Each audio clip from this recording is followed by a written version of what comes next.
Hello दोस्तों, study point the smart way education by P के YouTube channel में आपका स्वागत है। आज मैं फिर आपके लिए हाल ही में लॉन्च हुए एडुटेरिया बुक के 2021 के अर्धवार्षिकी करंट अफेयर्स की पुस्तक से चौथा सेट लेकर आया हूं। दोस्तों, आज का सेट का डिस्कशन भी बहुत बेहतरीन होने वाला है, इसलिए थोड़ा सा वीडियो अगर लंबा हो जाए तो आप स्किप नहीं कीजिएगा। आपसे रिक्वेस्ट है कि आप पूरा वीडियो को देखिए। अगर निश्चित रूप से आपको फ़ायदा होगा, अगर फ़ायदा नहीं होगा तो आप ज़रूर कमेंट करके बताएं कि आपकी वीडियो से मुझे फ़ायदा नहीं हो रहा। तो आइए बिना किसी देरी के चलते हैं सेट नंबर 4 के क्वेश्चन नंबर 1 पर। हाल ही में किस राज्य सरकार ने ज्ञान कार्यकर्ताओं का समर्थन करके राज्य में नौकरी की संभावनाओं को बढ़ावा देने हेतु नॉलेज इकॉनमी मिशन की शुरुआत की है? तो केरल की सरकार ने की है। शिक्षित लोगों को रोजगार उपलब्ध कराने और ज्ञान कार्यकर्ताओं का समर्थन करने के लिए चल रहे प्रयासों को एक कार्यक्रम के तहत लाने के लिए इस योजना की शुरुआत की गई है। दोस्तों, नेक्स्ट क्वेश्चन है हमारा, हाल ही में दिहिंग पटकाई वन्यजीव अभयारण्य को किस राज्य का राष्ट्रीय उद्यान घोषित कर दिया गया है? तो किस राज्य का राष्ट्रीय उद्यान घोषित कर दिया गया दोस्तों? असम का। आप याद रखेंगे, असम में अब 7 नेशनल पार्क हो गए हैं, जो कि ये हैं काजीरंगा, पहला है दोस्तों काजीरंगा नेशनल पार्क, दूसरा है मनास नेशनल पार्क, तीसरा है नामेरी नेशनल पार्क, चौथा है दोस्तों ओरांग नेशनल पार्क, जबकि पांचवा है डिब्रू सैखोवा नेशनल पार्क, छठा है दोस्तों रायमोना नेशनल पार्क और सातवां तो आपका दिहिंग पटकाई बन ही गया है। तो याद रखेंगे, ये असम में ये 7 राष्ट्रीय उद्यान हैं जो कि बार बार एग्जाम में पूछे जाते हैं। आइए दोस्तों नेक्स्ट क्वेश्चन की तरफ बढ़ते हैं। नेक्स्ट क्वेश्चन है हमारा, किस मंत्रालय द्वारा पोषण सुरक्षा के उद्देश्य से आहार क्रांति मिशन की शुरुआत की गई है? तो किसके द्वारा शुरू की गई है दोस्तों? स्वास्थ्य एवं परिवार कल्याण मंत्रालय के द्वारा शुरू किया गया है। जो स्वास्थ्य परिवार कल्याण मंत्रालय पहले डॉक्टर हर्षवर्धन सिंह के पास था, जबकि अब इसके जो मंत्री हैं वो बन गए हैं गुजरात से राज्यसभा सांसद मनसुख मांडविया। कौन बन गए दोस्तों? मनसुख मांडविया। चलिए दोस्तों नेक्स्ट क्वेश्चन की तरफ बढ़ते हैं। नेक्स्ट क्वेश्चन है, भारतीय कंपनी क्लीनमैक्स, ये भारतीय कंपनी है क्लीनमैक्स, 100% नवीकरणीय ऊर्जा के लक्ष्य की प्राप्ति हेतु किसके साथ समझौता किया है दोस्तों? तो किसके साथ समझौता किया है? फेसबुक के साथ किया है। फेसबुक ने क्लीनमैक्स के साथ समझौता किया है, जिसका मकसद भारत में 100% रिन्यूएबल एनर्जी की ओर बढ़ना है। समझौते के तहत फेसबुक और क्लीनमैक्स वायु और सोलर प्रोजेक्ट्स के पोर्टफोलियो को इकट्ठा करेगा, भारत के इलेक्ट्रिकल ग्रिड में रिन्यूएबल एनर्जी की ऊर्जा का सप्लाई करेगा। नेक्स्ट क्वेश्चन की तरफ बढ़ते हैं दोस्तों। नेक्स्ट प्रश्न है, भारत का पहला वर्टिकल टावर फॉरेस्ट माना फॉरेस्टा कहाँ बनाया जा रहा है? तो कहाँ बनाया जा रहा है दोस्तों? बेंगलुरु में बनाया जा रहा है। कर्नाटक के बेंगलुरु में भारत का पहला वर्टिकल फॉरेस्ट माना फॉरेस्टा बनाया जा रहा है। दोस्तों नेक्स्ट प्रश्न की तरफ बढ़ते हैं। हमारा नेक्स्ट प्रश्न है, बालिकाओं को सशक्त करने के उद्देश्य से किस राज्य सरकार ने राष्ट्रीय बालिका दिवस के अवसर पर पंख अभियान की शुरुआत की है? तो किसने की है दोस्तों पंख अभियान की शुरुआत? मध्य प्रदेश ने की है। आइए थोड़ा सा इस पंख अभियान के बारे में आपको बताता हूँ। पंख अभियान मतलब PANKH। आइए इसके बारे में बताता हूँ। 24 जनवरी 2021 को मध्य प्रदेश के मुख्यमंत्री शिवराज सिंह चौहान राष्ट्रीय बालिका दिवस पर बेटी बचाओ बेटी पढ़ाओ योजना के अंतर्गत पंख अभियान का शुरुआत किया है। बेटी बचाओ बेटी पढ़ाओ योजना के तहत पंख अभियान का उद्देश्य किशोरी बालिकाओं को P4 protection, A4 awareness, N4 nutrition, K4 knowledge, H4 health and hygiene से जोड़ते हुए विभिन्न गतिविधियों के माध्यम से उनका विकास सुनिश्चित करने का प्रयास किया है। आइए दोस्तों नेक्स्ट प्रश्न की तरफ बढ़ते हैं। तो इसका आंसर क्या होगा दोस्तों? इसका आंसर होगा मध्य प्रदेश। नेक्स्ट प्रश्न है हमारा, 22 मार्च 2021 को मनाए गए विश्व जल दिवस की थीम क्या थी? तो क्या थी थीम दोस्तों? वैल्यूइंग वाटर, यानी कि पानी का मूल्य। पानी का मूल्य याद रखेंगे। लोगों को पानी का महत्व समझाने के लिए और स्वच्छ पानी उपलब्ध कराने के लिए ही पूरे विश्व में हर साल 22 मार्च को विश्व जल दिवस मनाया जाता है दोस्तों।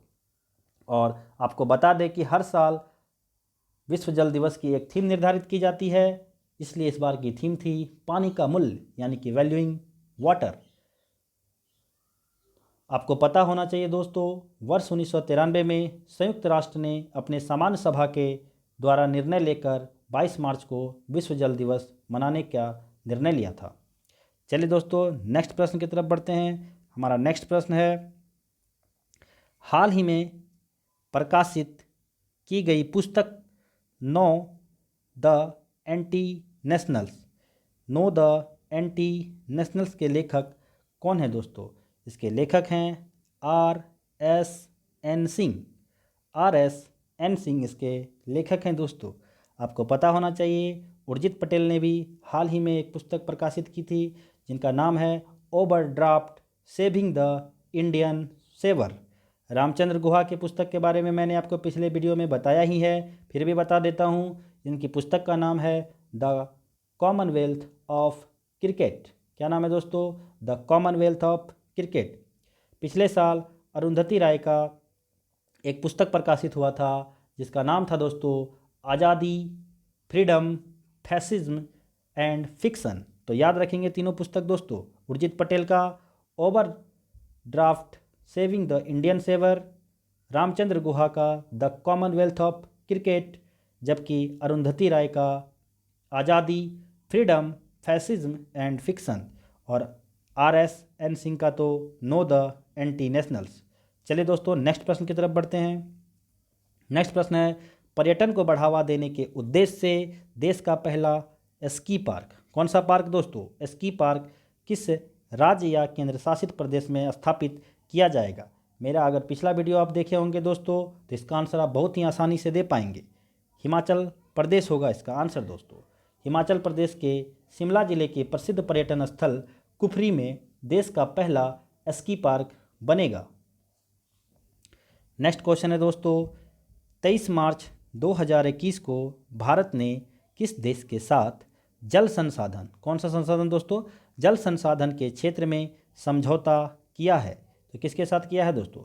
जापान के साथ किया है। याद रखेंगे जापान के, इसमें कुछ याद मतलब एक्स्ट्रा फैक्ट नहीं है, तो बस याद रखना है कि किसके साथ समझौता किया है। जल संसाधन क्षेत्र के लिए जापान के साथ समझौता किया है। चलिए दोस्तों नेक्स्ट प्रश्न की तरफ बढ़ते हैं। नेक्स्ट प्रश्न बहुत ही इंपॉर्टेंट है, मोस्ट VVI एग्जाम में आने की संभावनाएं बहुत ज़्यादा है। हाल ही में राष्ट्रपति रामनाथ कोविंद ने किसे बैटन ऑफ ऑनर सम्मान से सम्मानित किया है दोस्तों? ये किसे सम्मानित किया है? किरण बेदी को। याद रखेंगे दोस्तों, किरण बेदी को। इसको घोर के पी जाना है कि किरण बेदी को बैटन ऑफ ऑनर सम्मान से सम्मानित किया गया। किसके द्वारा सम्मानित किया गया है? रामनाथ कोविंद जी के द्वारा। नेक्स्ट क्वेश्चन है हमारा, नेशनल इंस्टीट्यूट ऑफ ओशनोग्राफी द्वारा किस महासागर में पहली बार जीनोम मैपिंग की परियोजना शुरू की जाएगी? तो किस महासागर में की जाएगी दोस्तों? हिंद महासागर में। याद रखेंगे हिंद महासागर। नेक्स्ट प्रश्न की तरफ बढ़ते हैं दोस्तों। नेक्स्ट प्रश्न है, आदिवासियों के आजीविका हेतु शुरू की गई वन धन योजना क्या है दोस्तों? वन धन योजना को लागू करने में किस राज्य को मॉडल राज्य घोषित किया गया है? तो किस राज्य को मॉडल राज्य घोषित किया गया दोस्तों? मणिपुर राज्य को मॉडल राज्य घोषित किया गया है। आगे चलिए दोस्तों देखते हैं नेक्स्ट प्रश्न क्या है। नेक्स्ट प्रश्न है, हाल ही में केंद्र सरकार ने खाद्य सुरक्षा के लाभार्थियों को की सुविधा में विस्तार के लिए किस ऐप को लॉन्च किया है? तो इस ऐप का नाम है दोस्तों मेरा राशन। सरकार ने प्रवासी मजदूरों की मदद के लिए मेरा राशन ऐप लॉन्च किया है। मेरा राशन ऐप भारत सरकार द्वारा शुरू की गई one nation one ration card योजना का ही एक हिस्सा है। चलिए दोस्तों नेक्स्ट प्रश्न की तरफ बढ़ते हैं। नेक्स्ट प्रश्न है, नीति आयोग द्वारा जारी इंडिया इनोवेशन इंडेक्स 2.0 2020 में किस राज्य को प्रथम स्थान प्राप्त हुआ है दोस्तों? तो किस राज्य को प्रथम स्थान प्राप्त हुआ है? कर्नाटक को। इस क्वेश्चन से आपको बहुत कुछ पता होना चाहिए दोस्तों। आइए जानते हैं। नीति आयोग ने इंस्टीट्यूट फॉर कॉम्पिटिटिवनेस के साथ मिलकर 20 जनवरी 2021 को भारत नवाचार सूचकांक का दूसरा संस्करण जारी किया। इंडिया इनोवेशन इंडेक्स 2.0 अथवा दूसरे संस्करण को नीति आयोग के उपाध्यक्ष राजीव कुमार ने जारी किया है।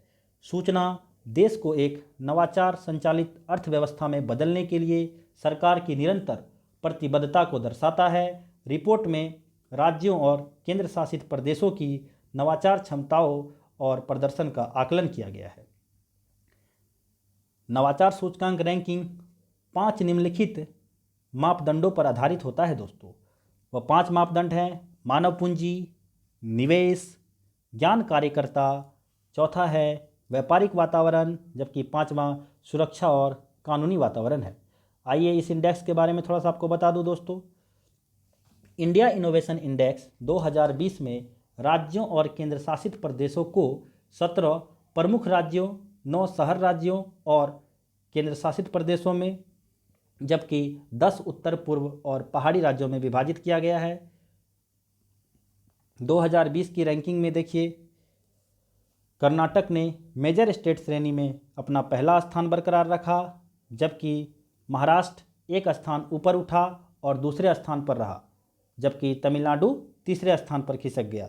कहने का मतलब पिछले साल जो दोस्तों महाराष्ट्र तीसरे नंबर पे था, महाराष्ट्र दूसरे नंबर पे आ गया है, तमिलनाडु तीसरे नंबर पे चला गया है। कहने का मतलब 1 नंबर पे कर्नाटक है, 2 नंबर पे महाराष्ट्र है और 3 नंबर पे तमिलनाडु है।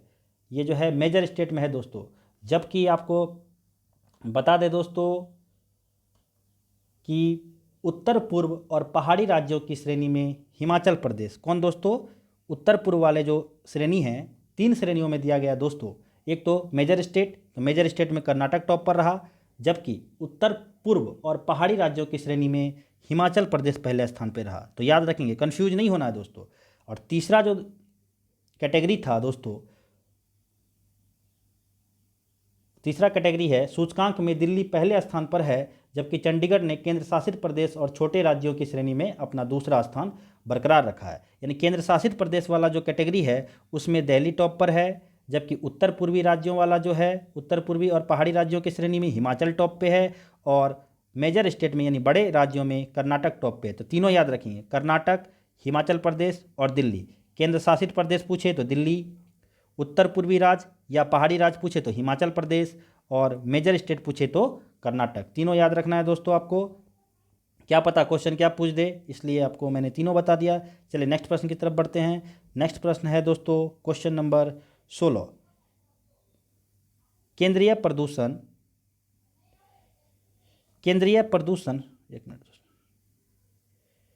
केंद्रीय प्रदूषण नियंत्रण बोर्ड द्वारा जारी रिपोर्ट के अनुसार देश के 112 सबसे प्रदूषित स्थलों में से प्रथम स्थान किसे दिया गया है दोस्तों? तो प्रथम स्थान किसे दिया गया है? ओडिशा को दिया गया है। केंद्रीय प्रदूषण नियंत्रण बोर्ड ने ओडिशा को पहला और उत्तर प्रदेश को इस सूची में दूसरा नंबर दिया है। देश के 112 सबसे प्रदूषित स्थलों की पहचान की गई है। इनमें 23 जो है ओडिशा में ही हैं, यानी कि 112 में से 23 हैं उड़ीसा में, और 21 स्थल जो हैं वह उत्तर प्रदेश में है दोस्तों, याद रखेंगे। जबकि दिल्ली में 11 ऐसे प्रदूषित स्थल हैं। तो 1 नंबर पे ओडिशा, 2 नंबर पे उत्तर प्रदेश हैं, याद रखेंगे। नेक्स्ट प्रश्न की तरफ बढ़ते हैं।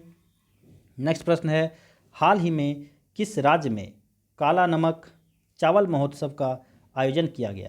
तो काला नमक चावल महोत्सव का आयोजन है दोस्तों, यह किया गया है उत्तर प्रदेश में। उत्तर प्रदेश के मुख्यमंत्री योगी आदित्यनाथ ने स्थानीय उत्पादन को बढ़ावा देने और किसानों के लिए आय के नए अवसर पैदा करने के लिए जोर दिया है, इसलिए इस महोत्सव का उद्घाटन किया गया। यह जो है दोस्तों झांसी में स्ट्रॉबेरी महोत्सव और लखनऊ में गुड़ महोत्सव की शानदार सफलता के बाद आयोजित किया गया। नेक्स्ट क्वेश्चन है दोस्तों, हाल ही में अंतर्राष्ट्रीय सौर गठबंधन का महानिदेशक किसे नियुक्त किया गया? तो अजय माथुर जी को नियुक्त किया गया। अजय माथुर ने 15 मार्च 2021 को अंतर्राष्ट्रीय सौर गठबंधन के महानिदेशक का पदभार ग्रहण कर लिया, जो अगले 4 वर्ष तक की अवधि के लिए नियुक्त किए गए हैं। आपको पता होना चाहिए दोस्तों, अंतर्राष्ट्रीय सौर गठबंधन का जो है मुख्यालय कहाँ है? यह मुख्यालय जो है दोस्तों गुरुग्राम हरियाणा में है। कहाँ है दोस्तों? गुरुग्राम हरियाणा में। और इसकी स्थापना 2015 में हुई थी दोस्तों। कब हुई थी? 2015 में। चलिए दोस्तों नेक्स्ट प्रश्न की तरफ बढ़ते हैं। नेक्स्ट प्रश्न है, हाल ही में चर्चा में रहे भाविना पटेल का संबंध किस खेल से है? तो भाविना पटेल का संबंध किस खेल से है दोस्तों? पैरा टेबल टेनिस खेल से है। पटेल इस समय दुनिया की 8वें नंबर की खिलाड़ी हैं और इस ऊंची रैंक की वजह से वह बेहद आसानी से टोक्यो में होने वाले पैरा ओलंपिक खेलों के लिए भी क्वालिफाई कर लेंगी। ऐसा करने वाली वह पहली भारतीय पैरा टेबल टेनिस खिलाड़ी होंगी। चलिए दोस्तों नेक्स्ट प्रश्न की तरफ बढ़ते हैं। नेक्स्ट प्रश्न है, भारत का सबसे बड़ा फ्लोटिंग सोलर प्लांट, क्या दोस्तों तैरने वाला सोलर प्लांट किस राज्य में लगाया जाएगा? तो आपको पता होना चाहिए दोस्तों, यह जो है तेलंगाना में लगाया जाएगा। कहाँ? तेलंगाना में। नेक्स्ट प्रश्न की तरफ बढ़ते हैं दोस्तों। नेक्स्ट प्रश्न है, किसानों की आय को दोगुना करने के उद्देश्य से किस राज्य सरकार द्वारा किसान कल्याण मिशन की शुरुआत की गई है? तो किसान कल्याण मिशन की शुरुआत उत्तर प्रदेश के सरकार के द्वारा की गई है दोस्तों। उत्तर प्रदेश सरकार ने किसानों की आय को दोगुना करने के लिए एक विशेष कार्यक्रम शुरू करने की घोषणा की है। किसान कल्याण मिशन नाम का यह कार्यक्रम राज्य के सभी विधानसभा क्षेत्रों को कवर करेगा। किसान कल्याण मिशन के तहत समूचे राज्य में विभिन्न कार्यक्रमों का आयोजन किया जाएगा। उत्तर प्रदेश की राजधानी लखनऊ है दोस्तों, जो गोमती नदी के किनारे बसी हुई है। उत्तर प्रदेश के राज्यपाल आनंदीबेन पटेल जी हैं, जबकि उत्तर प्रदेश के मुख्यमंत्री योगी आदित्यनाथ जी हैं। चलिए दोस्तों नेक्स्ट प्रश्न की तरफ बढ़ते हैं। नेक्स्ट प्रश्न है, हाल ही में परशुराम कुंड मेला, कौन सा मेला दोस्तों? परशुराम कुंड मेला का आयोजन किस राज्य में किया गया? तो किस राज्य में किया गया दोस्तों? अरुणाचल प्रदेश में किया गया। अरुणाचल प्रदेश में प्रसिद्ध परशुराम कुंड मेला आरंभ हो गया। परशुराम कुंड एक हिंदू तीर्थ स्थल है जो लोहित नदी के निचले इलाकों में ब्रह्मपुत्र के पठार पर स्थित है। सर्दियों में देश भर से हजारों श्रद्धालु प्रत्येक वर्ष मकर संक्रांति पर इस पावन कुंड में स्नान के लिए आते हैं और लोक कथा के अनुसार मकर संक्रांति के दिन इस पवित्र कुंड में स्नान करने से लोग के पाप मुक्त हो जाते हैं, ऐसा लोक कथा है उधर। और जो है दोस्तों आपको बता दें, अरुणाचल प्रदेश के मुख्यमंत्री पेमा खांडू हैं, जबकि अरुणाचल प्रदेश के राज्यपाल BD मिश्रा हैं। याद रखेंगे दोस्तों। चलिए नेक्स्ट प्रश्न की तरफ बढ़ते हैं। नेक्स्ट प्रश्न है दोस्तों, तो इसका आंसर लगाएंगे अरुणाचल प्रदेश। और नेक्स्ट प्रश्न की तरफ बढ़ते हैं। नेक्स्ट प्रश्न है, वाणिज्यिक फूलों की खेती को बढ़ावा देने के लिए CSIR फ्लोरिकल्चर मिशन का उद्घाटन किसके द्वारा किया गया? तो ये डॉक्टर हर्षवर्धन के द्वारा किया गया दोस्तों। फ्लोरिकल्चर बागवानी विज्ञान की एक शाखा है जो छोटे या बड़े क्षेत्रों में सजावटी पौधों की खेती, प्रसंस्करण और विपणन से संबंधित है। यह आसपास के वातावरण को सुहावना बनाने तथा बगीचों व उद्यानों के रखरखाव में सहायक है। इस मिशन के तहत मधुमक्खी पालन हेतु वाणिज्यिक फूलों की खेती, वर्ष भर होने वाली फूलों की खेती, जंगली फूलों की खेती पर ध्यान केंद्रित किया जाएगा। तो याद रखेंगे दोस्तों, डॉक्टर हर्षवर्धन के द्वारा यह स्टार्ट किया गया। नेक्स्ट प्रश्न की तरफ बढ़ते हैं दोस्तों। नेक्स्ट प्रश्न है, हाल ही में किस राज्य में फ्रूट केक आंदोलन चर्चा में रहा? तो यह जो महाराष्ट्र में फ्रूट केक आंदोलन चर्चा में रहा, क्या है दोस्तों बताते हैं। महाराष्ट्र में फल का उत्पादन करने वाले किसानों ने फ्रूट केक को बढ़ावा देने के लिए अनोखा आंदोलन शुरू किया है। इसके तहत बेकरी में तैयार केक की जगह फल से बने केक के इस्तेमाल पर जोर दिया जा रहा है। आमतौर पर जन्मदिन जैसे मौक़ों पर केक काटने का प्रचलन है। इससे कोरोना के दौरान पैसे कमाने में भी किसानों को मदद मिलेगी। आपको बता दें दोस्तों, महाराष्ट्र के जो राज्यपाल हैं भगत सिंह कोश्यारी हैं, जबकि यहाँ के CM जो हैं दोस्तों उद्धव ठाकरे जी हैं और यहाँ की राजधानी मुंबई है। चलिए दोस्तों नेक्स्ट प्रश्न की तरफ बढ़ते हैं। नेक्स्ट प्रश्न है हमारा, हाल ही में किस राज्य सरकार ने भांग की व्यावसायिक खेती को अनुमति देने की घोषणा की है? तो हिमाचल प्रदेश ने घोषणा कर दी है। हिमाचल प्रदेश में भांग की खेती को राज्य सरकार वैध कर दिया है। प्रदेश में भांग की खेती को कानूनी करने का मुद्दा हाल ही में विधानसभा में उठा था, फिर हिमाचल प्रदेश की सरकार ने उसे वैध कर दिया है, यानी घोषणा कर दिया है। आइए दोस्तों नेक्स्ट प्रश्न की तरफ बढ़ते हैं। 26 नंबर प्रश्न में हम लोग पहुंच गए हैं। आशा करते हैं आपको वीडियो अच्छी लग रही होगी। वीडियो अच्छी लगे तो ज़रूर लाइक करिए, कमेंट करिए और सब्सक्राइब करिए चैनल को। किस देश ने पहली बार पानी के अंदर स्पेस टेलीस्कोप को स्थापित किया है जो न्यूट्रिनो की खोज करेगा? तो यह किया है दोस्तों, किसने किया है? रूस ने किया है। क्या है दोस्तों, बताते हैं। रूसी वैज्ञानिकों ने 13 मार्च 2021 को दुनिया के सबसे बड़े पानी के नीचे टेलीस्कोप में से एक को लॉन्च किया है। इस पानी के नीचे के टेलीस्कोप को बैकाल झील में तैनात किया गया है।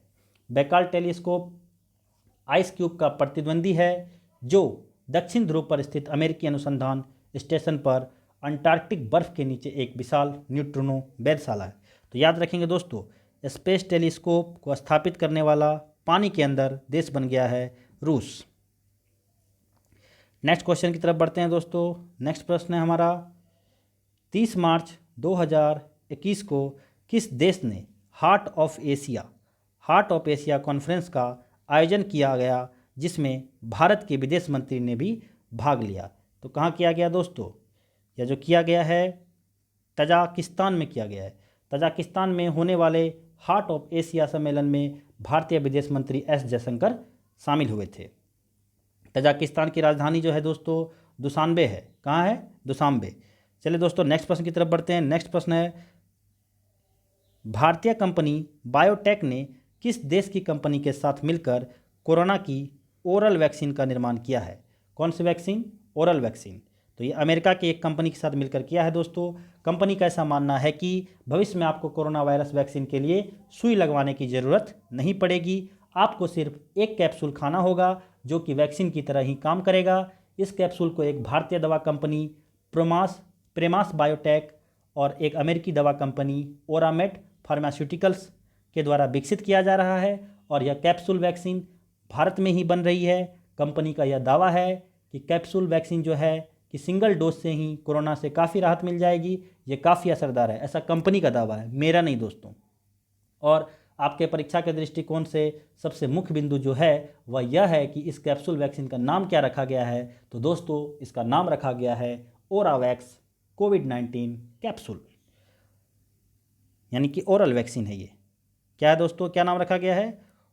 ओरावैक्स कोविड-19 कैप्सूल। चलिए दोस्तों नेक्स्ट प्रश्न की तरफ बढ़ते हैं। नेक्स्ट प्रश्न है, मार्च 2021 में भारतीय नौसेना ने निम्नलिखित में से किस स्कॉर्पिन पनडुब्बी को नौसेना में शामिल किया जिसे साइलेंट किलर के नाम से जाना जाता है? तो यह है दोस्तों INS करंज। क्या नाम है दोस्तों? INS करंज। हमारे जो नौसेना अध्यक्ष हैं दोस्तों एडमिरल करमबीर सिंह हैं और भारतीय नौसेना की स्थापना 26 जनवरी 1950 को हुई थी। चलिए दोस्तों नेक्स्ट प्रश्न की तरफ बढ़ते हैं। नेक्स्ट प्रश्न है, 26 मार्च 2021 को किस देश ने सतह से सतह पर मार करने वाली मिसाइल शाहीन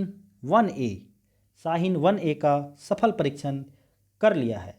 तो किसने किया है दोस्तों? एकदम बगल वाला जो हमारा प्रतिद्वंदी देश है, जो हमेशा हमसे हमारे देश के अंदर आतंकवादियों को भेजकर हमले करवाता है, पाकिस्तान। तो आइए जानते हैं दोस्तों, पाकिस्तान ने सतह से सतह तक मार करने वाली बैलिस्टिक मिसाइल शाहीन 1A का सफल परीक्षण कर लिया है। इस मिसाइल की मारक क्षमता 900 किलोमीटर है दोस्तों। कितना? 900 किलोमीटर। आपको पता होना चाहिए दोस्तों, पाकिस्तान की राजधानी है इस्लामाबाद। पाकिस्तान में जो मुद्रा चलती है उसको पाकिस्तानी रुपया बोलते हैं, जबकि पाकिस्तान की संसद को नेशनल असेंबली बोलते हैं। क्या बोलते हैं दोस्तों? National assembly. और पाकिस्तान के अभी वर्तमान में जो राष्ट्रपति हैं आरिफ अलवी हैं, जबकि वहाँ के प्रधानमंत्री इमरान खान हैं। इतना काफ़ी है दोस्तों पाकिस्तान के लिए, इससे ज़्यादा नहीं जानना है। चलिए नेक्स्ट प्रश्न की तरफ बढ़ते हैं। नेक्स्ट प्रश्न है दोस्तों, हाल ही में पदार्थ की पांचवी अवस्था, अभी तक तो चार अवस्था आपको पता होगा, ये पांचवी अवस्था आ गई दोस्तों। पांचवी अवस्था की खोज कहाँ की गई, जो मानव निर्मित है। तो यह खोज जो है दोस्तों अंतर्राष्ट्रीय स्पेस स्टेशन में की गई है। इसके बारे में थोड़ा सा बताते हैं दोस्तों, ये साइंस एंड टेक्नोलॉजी का क्वेश्चन है। 100 साल पहले यानी वर्ष 1920 में भारतीय वैज्ञानिक सत्येंद्र नाथ बोस और एक जर्मन वैज्ञानिक अल्बर्ट आइंस्टीन ने पदार्थ की पांचवी अवस्था के बारे में बताया था। लेकिन अब वैज्ञानिकों को पहली बार अंतरिक्ष में पदार्थ की पांचवी अवस्था के ठोस सबूत मिले हैं। वैज्ञानिकों का मानना है कि इसके जरिए ब्रह्मांड की गुत्थियों को सुलझाया जा सकता है और इसकी उत्पत्ति का भी पता लगाया जा सकता है। बोस आइंस्टाइन ने पदार्थ की इस अवस्था के बारे में बातचीत की थी, इसलिए इसे बोस आइंस्टाइन कंडेंसेट यानी कि BEC नाम दिया गया दोस्तों। यह प्रयोग अंतर्राष्ट्रीय स्पेस स्टेशन में किया गया। इस रिसर्च को नेचर जर्नल में प्रकाशित किया गया था। अब आपको यह भी पता होना चाहिए अब तक की चार अवस्था कौन कौन है। एक तो है ठोस, दूसरा द्रव्य, तीसरा गैस, चौथा प्लाज्मा, और प्लाज्मा एक गैसीय अवस्था थी, और ये पांचवी अवस्था आ गई BEC यानी कि बोस आइंस्टाइन कंडेंसेट। चलिए दोस्तों नेक्स्ट प्रश्न की तरफ बढ़ते हैं। नेक्स्ट प्रश्न है SCO सदस्य देशों द्वारा पाब्बी एंटी टेरर 2021 युद्ध अभ्यास का आयोजन कहाँ किया जाएगा। तो यह जो है दोस्तों पाकिस्तान में किया जाएगा, याद रखेंगे। 8 सदस्यीय ब्लॉक ने कहा है कि संयुक्त अभ्यास पाब्बी एंटी टेरर 2021 आयोजित करने का निर्णय उज्बेकिस्तान के ताशकंद में आयोजित क्षेत्रीय आतंकवाद विरोधी संरचना परिषद की 36वीं बैठक के दौरान घोषित किया गया था। भारत, पाकिस्तान, चीन सहित संघाई सहयोग संगठन के सदस्य इस साल संयुक्त आतंकवाद विरोधी अभ्यास करेंगे, लेकिन इसका जो आयोजन है दोस्तों वह पाकिस्तान में किया गया। कहाँ किया गया दोस्तों? किया जाएगा पाकिस्तान में किया जाएगा। चलिए दोस्तों नेक्स्ट प्रश्न की तरफ बढ़ते हैं। हाल ही में T20 इंटरनेशनल में 3000 रन पार करने वाले पहले खिलाड़ी कौन बन गए हैं? तो 3000 रन पार करने वाले पहले खिलाड़ी बन गए हैं दोस्तों विराट कोहली। याद रखेंगे दोस्तों, भारतीय कप्तान विराट कोहली ने इंग्लैंड के खिलाफ दूसरे T20 में अपने आखिरी शॉट के साथ T20 अंतर्राष्ट्रीय मैचों में 3000 रन का आंकड़ा पार कर लिया है। नेक्स्ट क्वेश्चन है दोस्तों, के बिरला फाउंडेशन द्वारा किस मराठी उपन्यासकार को सरस्वती सम्मान 2020 प्रदान करने की घोषणा की गई? तो किसको दी गई दोस्तों? शरण कुमार लिम्बाले को। आइए इस क्वेश्चन से कुछ जानने के लिए हैं आपके लिए। डॉक्टर लिम्बाले का जो सनातन किस पुस्तक के लिए दिया गया दोस्तों? सनातन के लिए। इनकी एक रचना है सनातन, जो कि 2018 में प्रकाशित हुई थी। कब प्रकाशित हुई थी दोस्तों? 2018 में प्रकाशित हुई थी। उन्हीं के लिए इन्हें के बिरला फाउंडेशन के द्वारा सरस्वती सम्मान से नवाजा गया। तो आपको यह भी पता होना चाहिए के बिरला फाउंडेशन द्वारा 1991 में स्थापित सरस्वती सम्मान को देश में सबसे प्रतिष्ठित और सर्वोच्च साहित्यिक पुरस्कार के रूप में मान्यता प्राप्त है। तो याद रखेंगे 2020 का किसे मिला है? शरण कुमार लिम्बाले को। कहाँ से हैं ये दोस्तों? महाराष्ट्र के हैं, और इनकी पुस्तक सनातन है जिसके लिए मिला है, और 2018 में इनकी पुस्तक प्रकाशित हुई थी। चलिए दोस्तों नेक्स्ट प्रश्न की तरफ बढ़ते हैं। हाल ही में IUCN ने किस संकटग्रस्त प्रजाति को रेड लिस्ट की सूची में शामिल किया है? तो किसे शामिल किया है दोस्तों? अफ्रीकी हाथी को शामिल किया है। याद रखेंगे IUCN जो है अफ्रीकी हाथी को इस लिस्ट में शामिल कर दिया है। नेक्स्ट प्रश्न की तरफ बढ़ते हैं दोस्तों।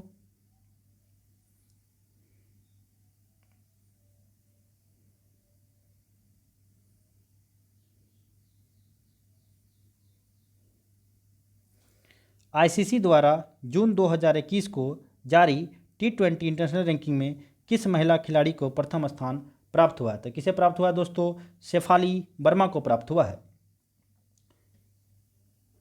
शेफाली वर्मा जो है दोस्तों T20 अंतर्राष्ट्रीय क्रिकेट में भारत का प्रतिनिधित्व करने वाली सबसे कम उम्र की क्रिकेटर हैं। शेफाली वर्मा ने सचिन तेंदुलकर के 30 साल पुराने उस रिकॉर्ड को तोड़ दिया जो सचिन ने 16 साल की उम्र में पहला अंतर्राष्ट्रीय अर्धशतक लगाने के साथ अपने नाम किया था। 15 साल की उम्र में अपना पहला अंतर्राष्ट्रीय अर्धशतक बनाने के साथ ही यह शेफाली वर्मा सबसे कम उम्र में अंतर्राष्ट्रीय अर्धशतक लगाने वाली क्रिकेटर बन गई हैं दोस्तों, तो याद रखेंगे। नेक्स्ट क्वेश्चन है दोस्तों, हाल ही में सऊदी अरब को पीछे छोड़ते हुए कौन सा देश भारत का दूसरा सबसे बड़ा तेल आपूर्तिकर्ता देश बन गया है दोस्तों? अमेरिका बन गया है। तो पहले हम लोग जो है सऊदी अरब से बहुत ज़्यादा तेल खरीदते थे, हम लोगों को आपूर्ति करता था सऊदी अरब, लेकिन अब हम लोगों को सबसे ज़्यादा तेल आपूर्ति करेगा अमेरिका, याद रखेंगे।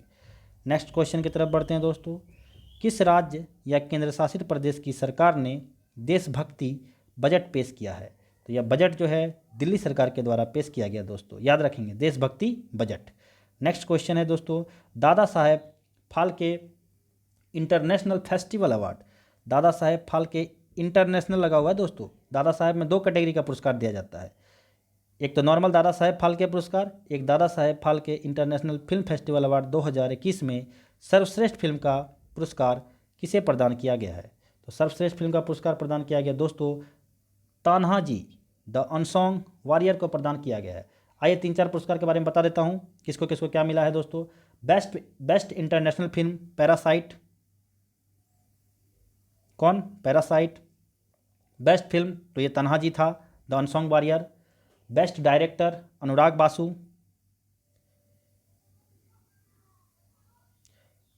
बासु लूडो के लिए, फिल्म लूडो के लिए बेस्ट डायरेक्टर का खिताब इनको मिला। जबकि बेस्ट एक्टर का खिताब अक्षय कुमार को मिला दोस्तों, किस फिल्म के लिए? लक्ष्मी मूवी के लिए। जबकि बेस्ट एक्ट्रेस का खिताब दीपिका पादुकोण को मिला, और दीपिका पादुकोण को किस मूवी के लिए मिला दोस्तों? तो छपाक मूवी के लिए मिला। सुशांत सिंह राजपूत से भी याद रखेंगे, क्रिटिक्स बेस्ट एक्टर का खिताब सुशांत सिंह राजपूत को दिया गया दोस्तों। इतना काफ़ी है, इससे ज़्यादा बाहर नहीं आएगा एग्जाम में क्वेश्चन। चलिए दोस्तों नेक्स्ट क्वेश्चन की तरफ बढ़ते हैं। नेक्स्ट क्वेश्चन है हमारा, जनवरी 2021 में पूर्व केंद्रीय मंत्री बूटा सिंह, कौन? बूटा सिंह का निधन हो गया। उनके संबंध में कौन सा कथन सत्य है? कहता सत्य है। तो देखिए कौन सा कथन सत्य? वे लोकसभा के 8 बार सांसद बने, बिल्कुल सही बात है। बिहार के पूर्व राज्यपाल भी रह चुके हैं, बिल्कुल सही बात है। राष्ट्रीय अनुसूचित जाति आयोग के अध्यक्ष भी रह चुके हैं। तो उपरोक्त सारे कथन सही हैं, इसलिए इसका आंसर होगा ऑप्शन नंबर डी दोस्तों। नेक्स्ट प्रश्न की तरफ बढ़ते हैं। नेक्स्ट प्रश्न है, जून 2021 में IMF द्वारा जारी आंकड़ों के अनुसार विदेशी मुद्रा भंडार में भारत का कौन सा स्थान है? तो भारत का स्थान है दोस्तों चौथा। तो विदेशी मुद्रा भंडार में भारत का स्थान चौथा है, याद रखेंगे दोस्तों। भारत ने रूस को पीछे छोड़ा, बना दुनिया का चौथा सबसे बड़ा विदेशी मुद्रा भंडार वाला देश। दुनिया के सबसे बड़े विदेशी मुद्रा भंडार वाले देशों की सूची में चीन जो है वह शीर्ष पे है। 1 नंबर पे चाइना है दोस्तों, इसके बाद जापान है, उसके बाद स्विट्जरलैंड है, फिर अपना प्यारा देश भारत है 4 नंबर पे। ओके, नेक्स्ट क्वेश्चन की तरफ बढ़ते हैं। हाल ही में एशियाई क्रिकेट परिषद के अध्यक्ष के रूप में किसे चुना गया है? किसे चुना गया दोस्तों? जैसा, जो कि अमित शाह के बेटे हैं। तो याद रखेंगे एशियाई क्रिकेट परिषद के अध्यक्ष किसे बना दिए गए हैं? जैसा को। नेक्स्ट क्वेश्चन है दोस्तों, वर्ष 2021 में कुल कितने व्यक्तियों को पद्म विभूषण पुरस्कार से सम्मानित किया गया? तो 7 व्यक्तियों को पद्म विभूषण पुरस्कार से सम्मानित किया गया। आपको कम से कम पद्म विभूषण और पद्म भूषण ये दोनों याद करने हैं, पद्म श्री नहीं याद करने हैं दोस्तों। 7 लोग कौन कौन हैं, आइए आपको मैं नाम बता देता हूँ। एक तो हैं जापान के पूर्व PM शिंजो आबे, दूसरे हैं सिंगर SP बालासुब्रमण्यम, इनको मरणोपरांत दिया गया है। तीसरे हैं दोस्तों सैंड कलाकार सुदर्शन साहू। चौथे हैं पुरातत्वविद BB लाल। 5वें हैं मौलाना वहीदुद्दीन खान। 6ठे हैं दोस्तों मेडिसिन के क्षेत्र में कार्य करने वाले डॉक्टर मोनप्पा हेगड़े। जबकि 7वें हैं नरिंदर सिंह कपानी, जो कि विज्ञान और इंजीनियरिंग क्षेत्र से हैं। चलिए दोस्तों नेक्स्ट प्रश्न की तरफ बढ़ते हैं। नेक्स्ट प्रश्न है हमारा, इसरो ने किस अंतरिक्ष एजेंसी के सहयोग से पृथ्वी प्रणाली वेधशाला विकसित करने का निर्णय लिया है? तो किसके साथ लिया है दोस्तों? नासा के साथ। नासा और इसरो मिलकर पृथ्वी प्रणाली वेधशाला को विकसित करेगा। चलिए दोस्तों नेक्स्ट प्रश्न की तरफ बढ़ते हैं। नेक्स्ट प्रश्न है हमारा, किस देश के भूवैज्ञानिकों ने पृथ्वी पर 1.6 बिलियन वर्ष पुराने पानी की खोज की है? तो किसने की है दोस्तों? कनाडा ने। कनाडा ने की है दोस्तों। दुनिया का सबसे पुराना पानी खोजा गया है। यह पानी 160 करोड़ साल पुराना है, यानी कि 1.6 बिलियन वर्ष पुराना है। इसे खोजा है टोरंटो यूनिवर्सिटी के आइसोटोप जियोकेमिस्ट्री की भू रसायनविद बारबरा शेरवुड लोलर ने। इस पानी को Canada science and technology museum में संभाल कर रखा गया है। तो याद रखेंगे दोस्तों, इतना पुराना पानी खोजा है कनाडा ने। चलिए नेक्स्ट प्रश्न की तरफ बढ़ते हैं। हाल ही में किस राज्य सरकार द्वारा आकांक्षा पोर्टल लॉन्च किया गया? तो किसके द्वारा आकांक्षा पोर्टल लॉन्च किया गया दोस्तों? कर्नाटक की सरकार के द्वारा आकांक्षा पोर्टल लॉन्च किया गया। कर्नाटक के मुख्यमंत्री हैं BS येदियुरप्पा। उन्होंने आकांक्षा नामक एक पोर्टल लॉन्च किया है जो कर्नाटक में सभी कॉरपोरेट सामाजिक उत्तरदायित्व गतिविधियों पर विवरण प्रदान करेगा। यह पोर्टल राज्य सरकार के अधिकारियों, कॉरपोरेट्स और दानदाताओं की मदद करेगा। यह सरकार द्वारा CSR फंड्स के उपयोग में पारदर्शिता में सुधार करने का प्रयास है। चलिए दोस्तों नेक्स्ट प्रश्न की तरफ बढ़ते हैं। हाल ही में EY द्वारा जारी अक्षय ऊर्जा सूचकांक में भारत को कौन सा स्थान प्राप्त हुआ है? तो भारत को तीसरा स्थान प्राप्त हुआ है दोस्तों। याद रखेंगे कि अक्षय ऊर्जा सूचकांक में भारत को कैमा स्थान प्राप्त हुआ है? तो तीसरा स्थान प्राप्त हुआ है। चलिए दोस्तों नेक्स्ट प्रश्न की तरफ बढ़ते हैं। निम्नलिखित में से किस संस्था ने MSME के साथ SHWAS सहवास और आरोग्य ऋण योजना की शुरुआत की है? तो किसने की है दोस्तों? सिडबी ने की है। निम्नलिखित में से किस संस्था ने MSME के लिए सहवास और आरोग्य ऋण योजना की शुरुआत की है? तो यह सिडबी के साथ किया गया है। आपको पता होना चाहिए दोस्तों, सिडबी की स्थापना 2 अप्रैल 1990 में हुई थी और इसका मुख्यालय लखनऊ में है। लखनऊ उत्तर प्रदेश में इसका मुख्यालय है। और जो है दोस्तों S रमन्ना इसके अभी कार्यपालक हैं। चलिए दोस्तों नेक्स्ट क्वेश्चन की तरफ बढ़ते हैं। नेक्स्ट क्वेश्चन है हमारा, कोविड-19 के कारण भारतीय अर्थव्यवस्था में किस प्रकार की रिकवरी के अनुसार आर्थिक सर्वेक्षण 2020-21 में लगाया गया है? तो क्या किस प्रकार का लगाया गया दोस्तों? V आकार की रिकवरी। V आकार का सुधार का मतलब क्या होता है, आइए जानते हैं। अर्थव्यवस्था में V आकार का सुधार एक प्रकार की आर्थिक मंदी और उसकी रिकवरी है जो ग्राफ में V आकार में प्रदर्शित होता है। V आकार की वृद्धि में किसी अर्थव्यवस्था में तेज गिरावट के बाद तेजी से सुधार होता है। आइए दोस्तों नेक्स्ट प्रश्न की तरफ बढ़ते हैं जो शायद हमारा आज का लास्ट प्रश्न है। क्या है देखते हैं। आर्थिक समीक्षा 2020-21 में उल्लेखित अ माइंड विदाउट फियर का संबंध निम्नलिखित में से किससे है दोस्तों? तो यह संबंध जो है रविन्द्रनाथ टैगोर से है। रविन्द्रनाथ टैगोर जी की एक पुस्तक है जिनका नाम है गीतांजलि। उसी गीतांजलि में एक कविता का संग्रह है the mind is without fear, तो उसी से लिया गया है दोस्तों। तो ये रविन्द्रनाथ टैगोर जी की रचना है। आशा करते हैं दोस्तों आपको वीडियो अच्छी लगी होगी। तो आज की सेवा मैं यहीं पर समाप्त करता हूँ। तब तक के लिए हंसते रहिए, मुस्कुराते रहिए और अच्छे से पढ़ाई कीजिए। और हाँ, एक बात और, अगर आपको वीडियो अच्छी लगी हो तो लाइक करें, सब्सक्राइब करें, कमेंट भी करें और अपने दोस्तों में शेयर भी करें। धन्यवाद दोस्तों, मिलते हैं फिर सेट नंबर 5 के साथ। धन्यवाद।